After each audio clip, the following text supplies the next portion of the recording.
নমস্কাৰ লৈ আহিছো এই মুহূৰ্তৰ অন্য এটা ডাঙৰ খবৰ পুনৰ উত্তপ্ত হৈ পৰিছে ধুবুৰী আৰু এবাৰ ধুবুৰীত নিখাৰ ভাগত পুনৰ এক অশান্ত পৰিৱেশ দেখিবলৈ পোৱা গৈছে দুৰ্বৃত্ত এবাৰ বাংলাদেশৰ সমৰ্থনত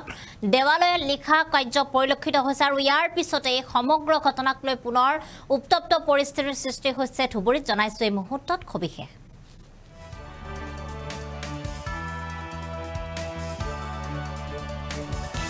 এতিয়াও শান্ত হোৱা নাই ধুবুৰীত অশান্ত পৰিৱেশ পুনৰ দেখিবলৈ পোৱা গৈছে আৰু মুখ্যমন্ত্ৰীৰ কঠোৰ নিৰ্দেশৰ পিছতো নিশা দেৱালয়ত লিখন কাৰ্য পুনৰ দেৱালয়ত এবাৰ লিখন কাৰ্য দেখিবলৈ পোৱা গৈছে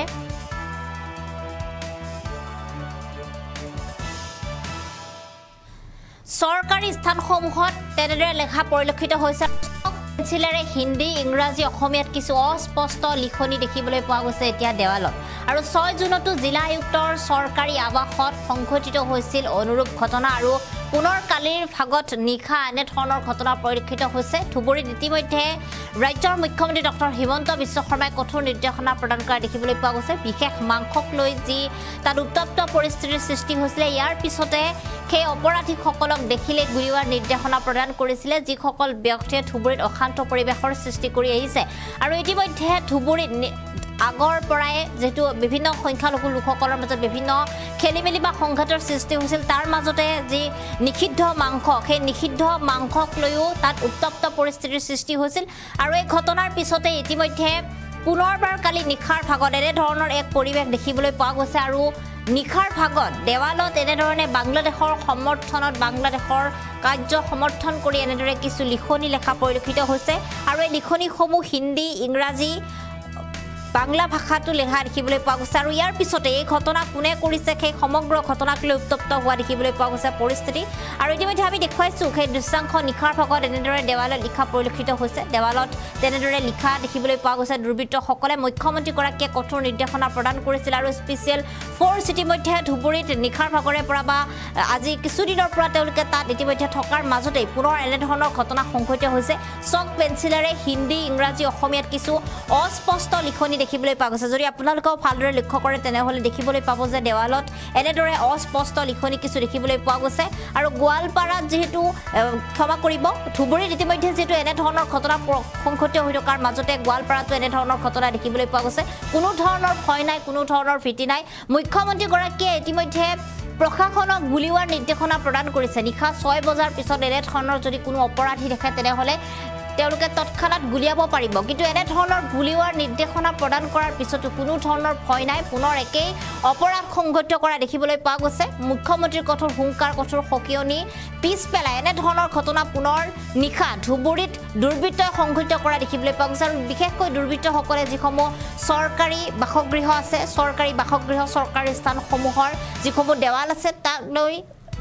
দুৰ্বৃত্তসকলে এনে ধৰণৰ ঘটনা সংঘটিত কৰা দেখিবলৈ পোৱা গৈছে চক পেঞ্চিলে লিখিছিল আৰু ইয়াৰ পূৰ্বে 6 জুনতো এনে ধৰণৰ জিলা আয়ুক্তৰ চৰকাৰী আৱাসত সংঘটিত হৈছিল অনুৰূপ ঘটনা আৰু আমি ইতিমধ্যে যেটো জনাইছো ধুবুৰীত এতিয়া এক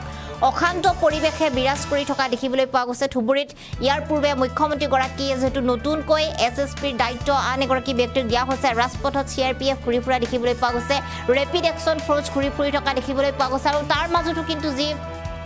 অশান্ত পৰিৱেশৰ সৃষ্টি হৈছিল ধুবুৰীত সেয়া এতিয়াও কমা নাই আৰু বৰঞ্চ অধিক বেছি হোৱা পৰিলক্ষিত হৈছে আইন হাতত তুলি লোৱা প্ৰতিগৰাকী ব্যক্তি বিপদত পৰিব বুলি মুখ্যমন্ত্ৰীগৰাকীয়ে হুংকাৰ প্ৰদান কৰিছিল কিন্তু ইয়াৰ পিছতো বাৰে বাৰে আইন হাতত তুলি লৈছে অপৰাধীসকলে বিভিন্ন ধৰণে আৰক্ষী প্ৰশাসনৰ গালৈ তেওঁলোকে খিলগুটি নিক্ষেপ কৰিছে আৰু এনে ধৰণৰ যিসমূহ ঘটনা সেই ঘটনাসমূহ ঘটি থকাৰ মাজতেই নিখাৰ ভাগত পুনৰ দেৱালত এনেদৰে বাংলাদেশক সমৰ্থন কৰি লিখা যি লিখনি সেই লিখনিক লৈ নিখাৰ ভাগত ধুবুৰীত পুনৰ চাঞ্চলৰ সৃষ্টি হৈছে এই মুহূৰ্তত কিছু মন্তব্য সেই মন্তব্য আমি আপোনালোকক শুনাইছো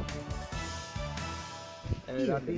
ইভিনিং ৱাক মই ওলাইছিলোঁ ৰাতি ইভিনিং ৱাক কৰোঁতে যেতিয়া আমাৰ সব বন্ধুবোৰ আছিলোঁ যে যাওঁতে চাইছোঁ যে তাতে কিবা লিখা আছে এতিয়া বন্ধুবোৰক ৰখাই থোৱা যে লিখাটো কৰিলোঁ কিবা কিবি বাংলাদেশ জিহাদী লিখাবোৰ আছিলে তাৰপিছত সেইবোৰ লিখাবোৰ আমি বুজি পোৱা নাই তেতিয়া আমি লগে লগে আমি আমাৰ চেয়াৰমেন ছাৰক জনালোঁ। চেয়াৰমেন ছাৰ লগে লগে DC ছাৰ SP ছাৰক জনাই কিনে OC ছাৰ আহি কিনে তাতে যি কৰিব লাগে কৰিছে।